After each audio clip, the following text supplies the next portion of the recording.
Media Islamnet dan radio kesayangan Anda ini menghadirkan Voice of Islam. Ada di antara kita yang berpikir kalau awalnya rezeki kita sedikit nanti jadi berubah jadi banyak. Kalau awalnya jodoh kita itu nanti jadi yang ini, siapa tahu yang lebih baik misalnya ya itu sebenarnya adalah satu ilmu yang kita tidak sanggup untuk memikirkannya. Yang penting adalah doa itu bagian dari kewajiban seorang hamba, itu yang penting. Jadi kita harus selalu berdoa.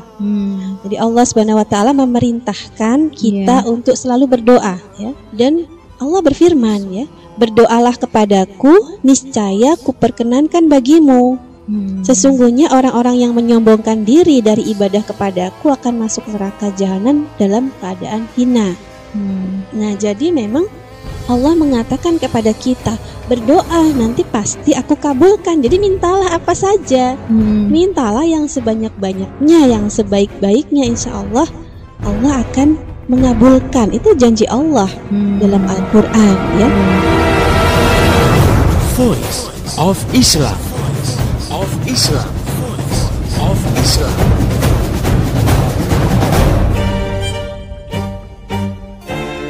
Assalamualaikum warahmatullahi wabarakatuh. Halo Indonesia, jumpa lagi dengan saya Ira Azahra dalam program Voice of Islam. Kerja bareng Media Islamnet dengan radio kesayangan Anda ini. Dan selama 30 menit ke depan, Ira akan mengisi ruang dengar Anda dalam rubrik cerpen. Dan cerpen kita kali ini berjudul Mawar Telah Bertangkai, karya Imatuz Zahra. Baik, pendengar yang budiman, sudah tidak sabar mendengar kisahnya? Oke, langsung saja. Selamat mendengarkan pendengar yang budiman. Allahu Akbar, Allahu Akbar, Allahu Akbar.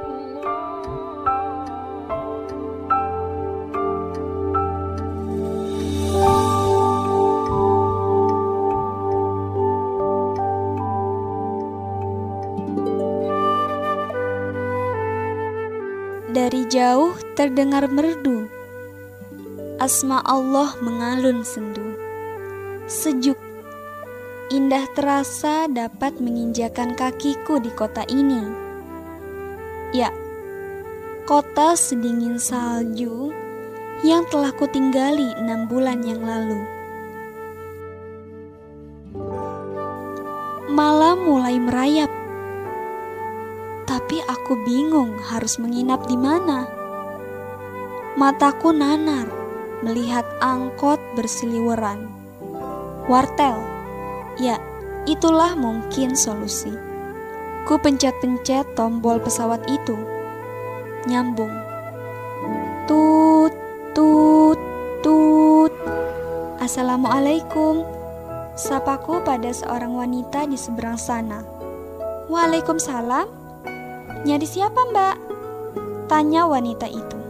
Nawang Sarinya ada, jawabku dengan balik bertanya. Oh, Mbak Nawang, udah pindah. Jawabnya pendek. Deng, aku menginap di mana? Kosanku di M Panjaitan sudah buyar 3 bulan yang lalu. Gusar.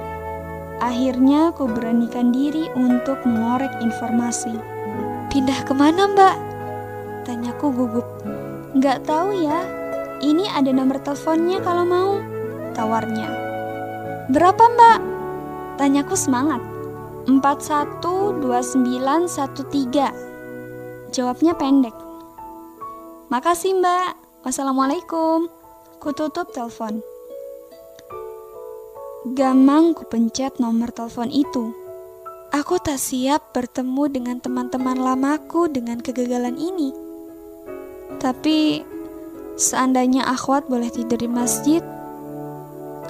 Sebal. 412913. Tanganku menombol pesawat dan langsung tersambung. Nawangnya ada? Tanyaku gugup. Ya, saya. Jawabnya pendek. Mbak, ini Laila. Kataku memberitahu. Laila? Heh, Dek, Kamu di mana? Tanyanya antusias. Jemput Ane di gerbang FE. Tak tunggu ya cerita ntar. Jawabku dan cepat ku tutup telepon.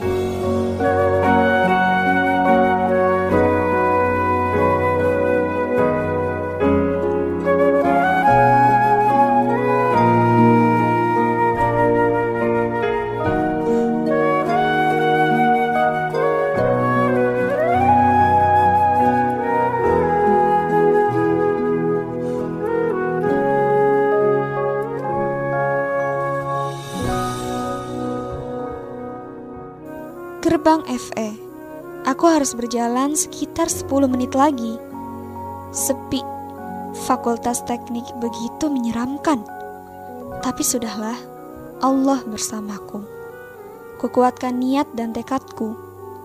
Kakiku pun melangkah dengan tenangnya. 15 menit tepat.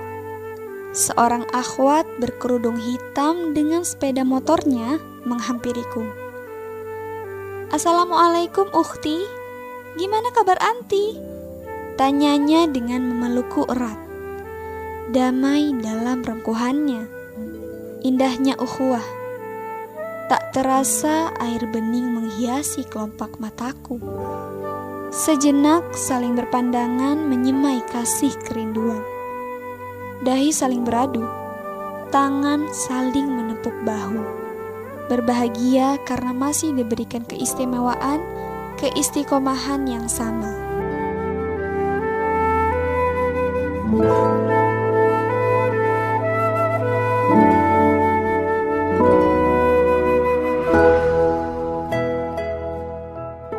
Mbak Nawang mana? Tanyaku lugu pada seorang akhwat itu yang rupanya Mbak Diana. Mbak Nawang kan gak bisa naik motor. Jawabnya sambil jewer pipiku. Oh iya ya, bego banget sih aku ini. Motor pun melaju dengan cepat. Dasar Mbak Diana mau menyaingiku.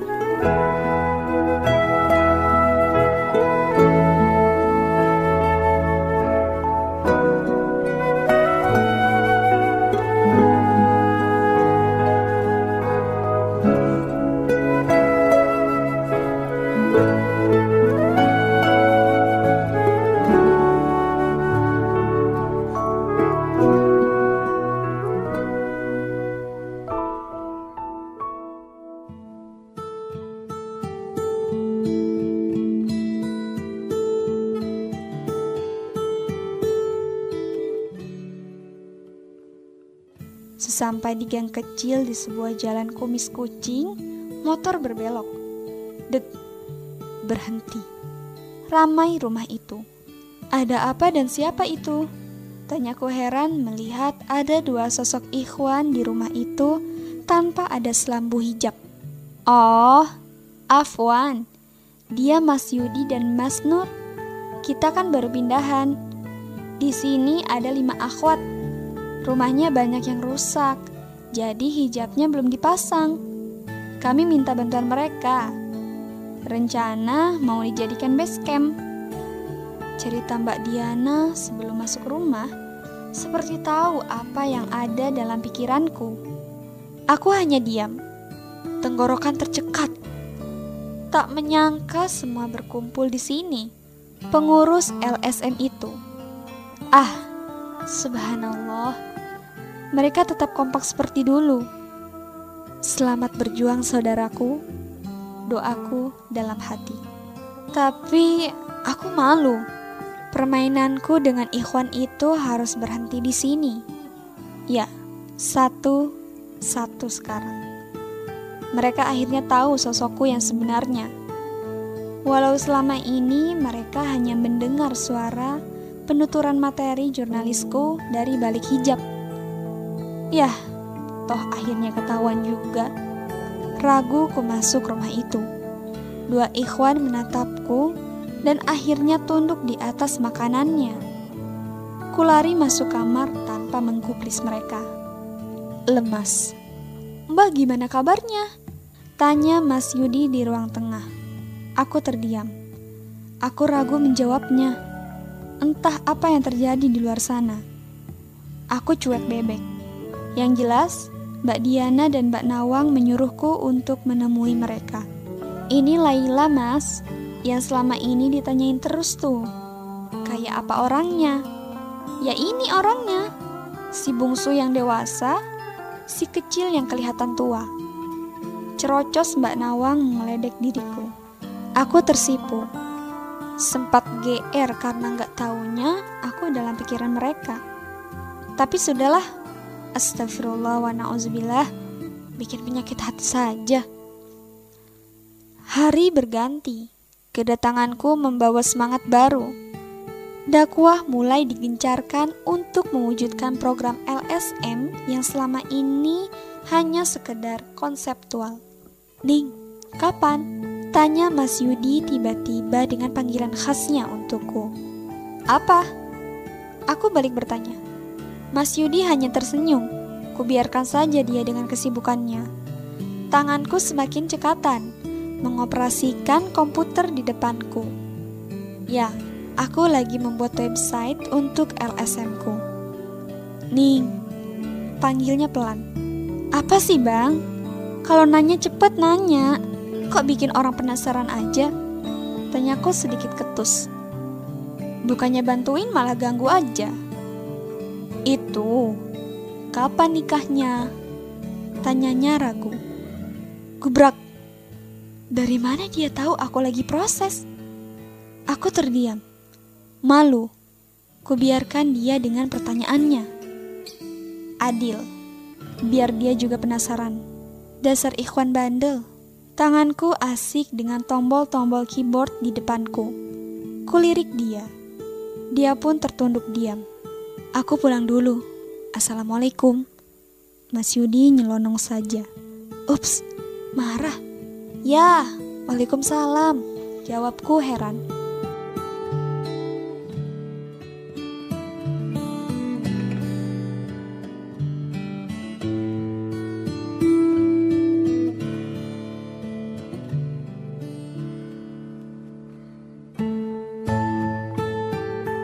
Satu bulan sudah ku mengerjakan website.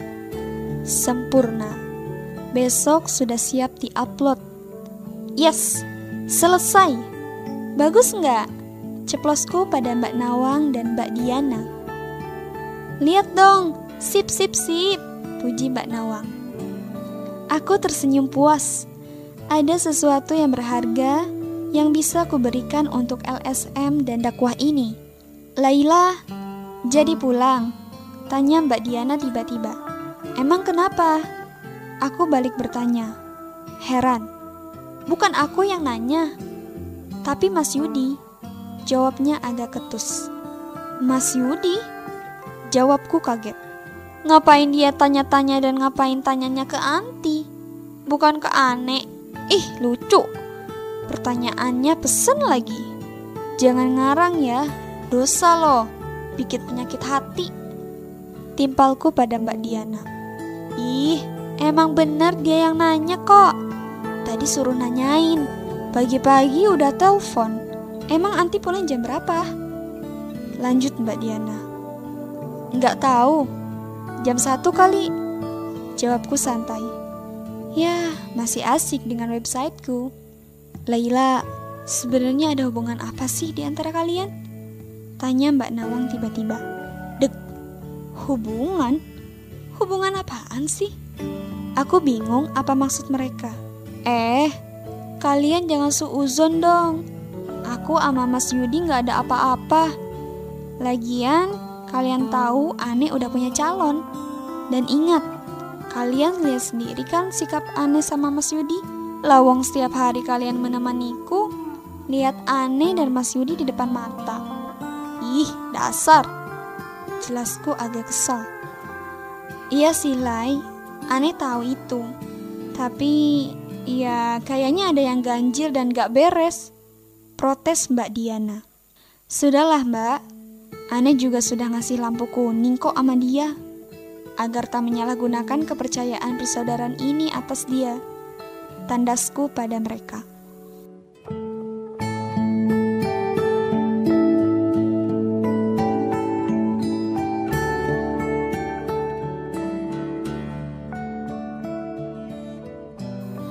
Malam mulai merayap. Tubuhku terasa capek akibat terguncang di atas kereta. "Mbak, telepon!" Suara keponakanku memanggil. "Mas Yudi." Keponakanku memberitahu. Dek, apalagi maunya? Inlock lagi. Jam 9. Wah, malam-malam. "Assalamualaikum," sapaku pada seseorang di seberang sana. "Waalaikumsalam. Ini Yudi ning," jawabnya memberitahu. "Ya, apa bang?" tanyaku dingin. "Lagi ngapain?" Dia balik bertanya. "Mau tidur, capek." "Emang ada apa?"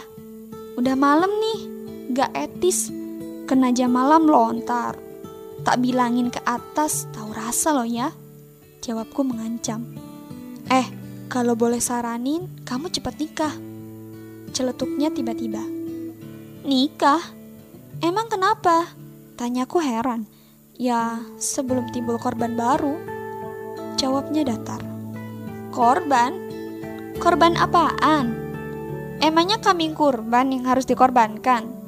"Sudahlah bang, aku udah bilang aku berbuat seperti itu kepada semua orang. Tanyakan aja sama Mas Nur, sikapku sama dia sama seperti kepada abang. Atau mungkin tanya pada ikhwan lain yang kenal aku. Insya Allah sama. Toh kalau masih ada perasaan itu, ya wallahu alam. Yang jelas aku selalu menjaga ukhuwahku dengan ikhwan agar tak ternodai dengan penyakit hati. Sudahlah, sudah malam, gak baik tuh ikhwan nelfon akhwat malam-malam," tuturku menjelaskan, memberikan warning. "Afwan ya," pintanya pendek. "Ya, gak ada yang perlu dimaafkan.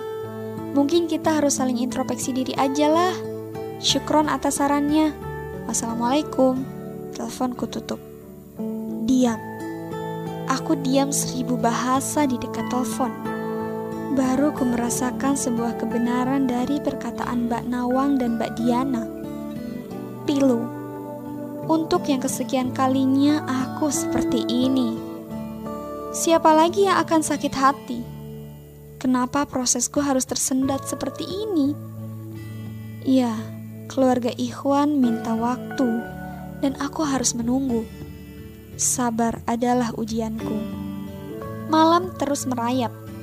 Aku pun terbuai oleh mimpi di atas kasurku yang baru dibelikan oleh ibuku.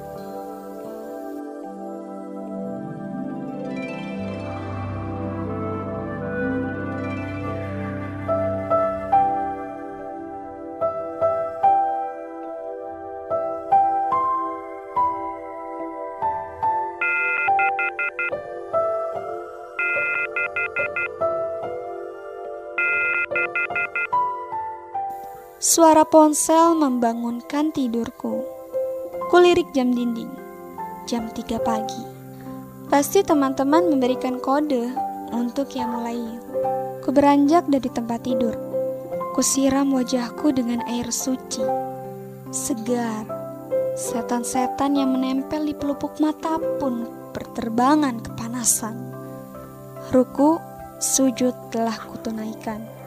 Doa pengampunan kulantunkan. Sajadah panjang sebagai saksi. Aku benar-benar merasa menjadi hamba malam ini. Tiada daya dan kekuatan kecuali Engkau ya Robbi. Hamba hanya manusia yang harus siap menerima ketetapan yang ada. Tapi satu yang kuminta ya Allah, kumpulkan aku bersama orang-orang yang bertakwa dan bersama Rasul-Mu tercinta, serta ampuni semua dosaku di dunia ini. Ya Allah. Rembulan tersembul dari balik kaca atap rumahku. Pendar kuning menghiasi mega nan merona. Indah. Kuraih ponselku. Kubaca SMS yang tadi kubiarkan saja. Nomor baru, desisku. Di balik tirai membungkus, putih bersih rupawan menawan. Detakan langkah sunyi, similar-pilar jilbab putih. Memancar keimanan suci. Berkas putih memancar, menambah bersih kesucian diri.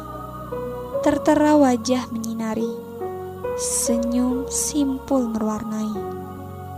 Dengan sejuta harapan, walau lautan luas, gunung-gunung tinggi menghalangi, ku terpaku 1000 bahasa. Moga bidadari tetap bersemi, merekah menambat impian hati. Abangmu. Astagfirullah, sederet SMS panjang. Mas Yudi, apa yang terjadi pada dirimu, Bang? Kenapa kau tulis puisi ini? Selama ini kau tak pernah berukir kata seromantis ini. Kau yang ku kenal adalah sosok Ikhwan yang anti akan hal-hal seperti ini. Tapi, sudahkah kau berubah dan aku tak tahu bagaimana dirimu saat ini? Tapi Bang, aku tak akan pernah bersuuzon padamu. Moga kau baik-baik saja, gumamku dalam hati sambil berdoa.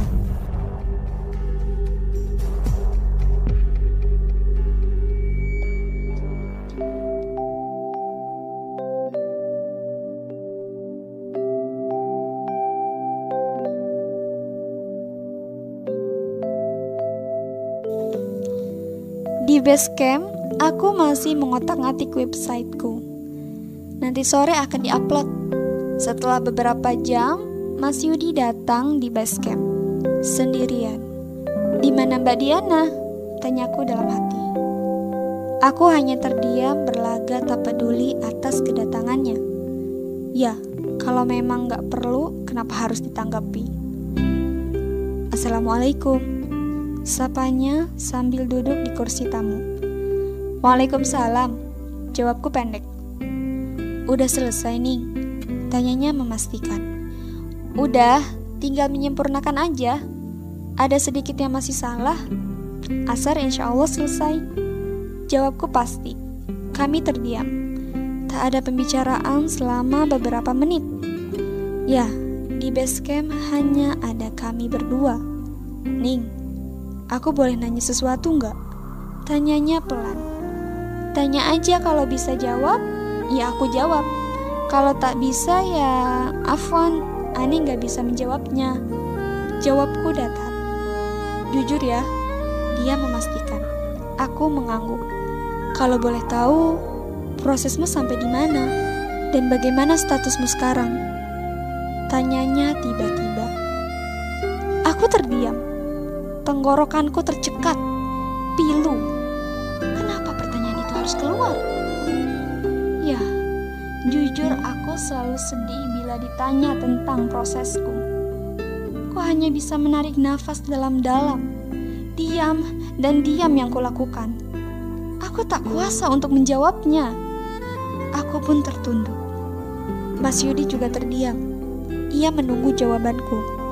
Ku coba untuk menggerakkan jariku, menyempurnakan websiteku. Lemas, tak ada daya untuk bekerja. Kembali ku tarik nafas dalam. Akhirnya ku jawab pertanyaannya. Prosesku sampai pada khitbah dan sekarang masa ta'aruf. Status aneh akhwat pinangan. Hanya itu yang ku jawab. Pendek, tapi sudah bisa mewakili semua pertanyaan yang dia lontarkan pada diriku.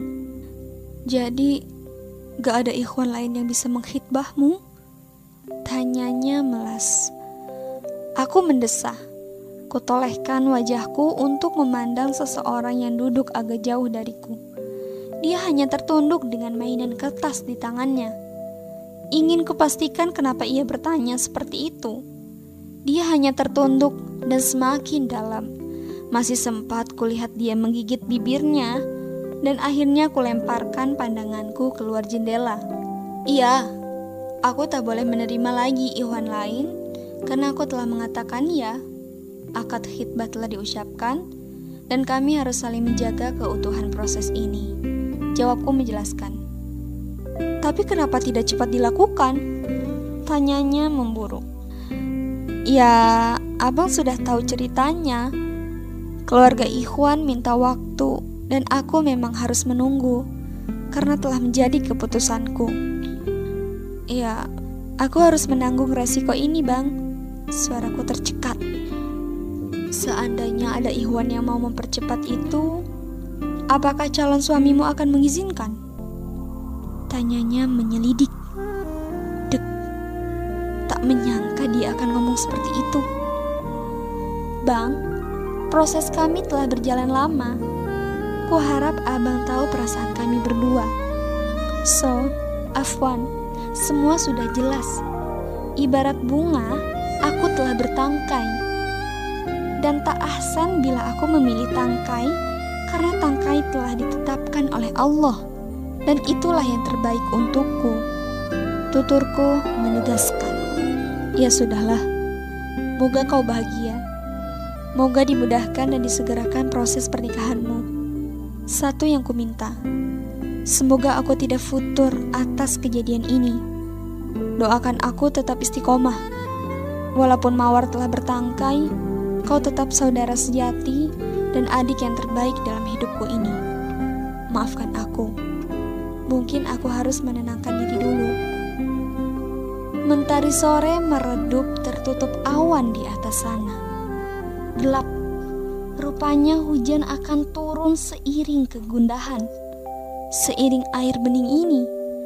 Moga ukhuwah tetap bersih suci, mengiringi langkah dakwah ini. Untuk saudara seperjuanganku di Malang.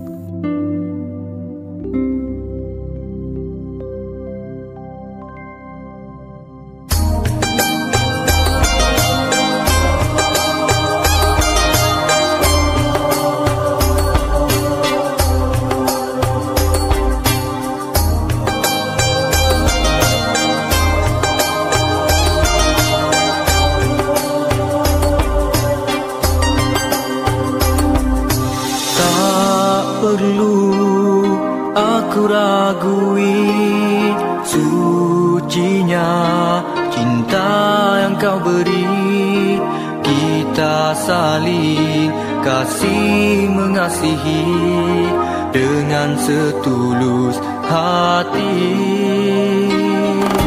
Ayah ibu merestui, menyarum cincin di jari.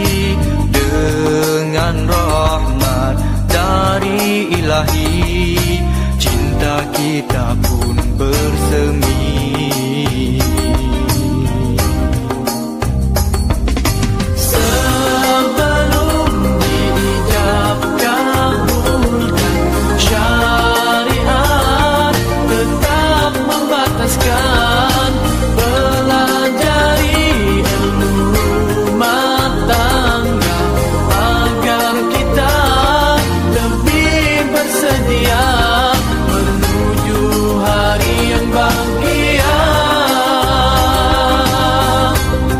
Kau tahu ku merinduimu, ku tahu kau menyintaiku. Oh kasih, bersabarlah sayang, saat indah kan menjelma jua. Kita akan disatukan dengan ikatan pernikahan. Oh kasih, di sana kita bina tulus cinta maligai bahagia.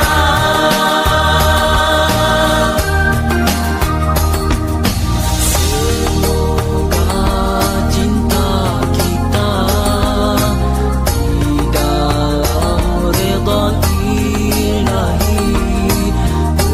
Berdoalah selalu, moga jodoh berpanjangan.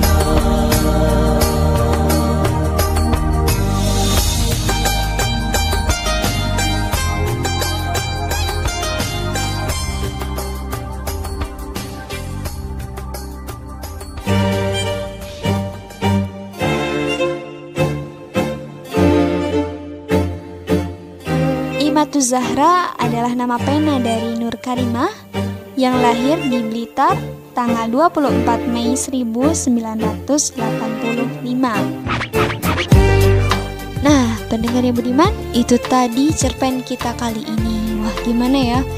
Perasaan Laila yang telah dikhitbah oleh seorang ikhwan, namun ternyata ada ikhwan lain yang menyukainya dan bermaksud untuk melamarnya juga. Tetapi memang jika seorang akhwat yang telah dilamar oleh seorang ikhwan, maka dia tidak boleh menerima lamaran dari ikhwan lain. Oke, pendengar yang budiman, semoga cerpen ini bisa memberikan hikmah bagi kita dan semoga kita juga bisa mengambil hikmah dan manfaatnya. Oke, bagi pendengar yang budiman yang ingin mengirimkan kritik, saran, pertanyaan, silakan kirim melalui email di mediaislamnet@yahoo.com. Informasi lebih jauh tentang Voice of Islam, topik-topik apa saja yang akan dibahas, serta info-info menarik lainnya, silakan klik di www.mediaislamnet.com. Dan bagi Anda yang ingin berpartisipasi dalam dakwah Islam bersama Media Islamnet, silakan mengirimkan donasi ke rekening Bank Syariah Mandiri KCP Bogor Dramaga atas nama Disinta Weni dengan nomor 707-374-2697. Untuk konfirmasi transfer silahkan via SMS ke nomor 0856-789-7637 atau melalui email di mediaislamnet@yahoo.com. Terima kasih untuk pendengar yang telah mendengarkan acara ini dari awal hingga akhir. Terima kasih juga untuk seluruh kru yang bertugas. Ira mohon pamit dan mohon maaf jika terdapat kata-kata yang salah. Sampaikan apa yang Anda peroleh dari acara ini kepada yang lain agar rahmat Islam segera tersebar luas, termasuk di kota Anda yang tercinta ini. Mari menimbang masalah dengan syariah. Wassalamualaikum warahmatullahi wabarakatuh. Demikian tadi Voice of Islam. Voice of Islam. Voice of Islam. Voice of Islam. Semoga hikmah yang terkandung bermanfaat untuk kita semua. Amin amin amin ya robbal alamin. Kembali bisa Anda dengarkan Voice of Islam. Voice of Islam menghadirkan topik-topik seputar kehidupan kita esok hari di waktu dan gelombang yang sama.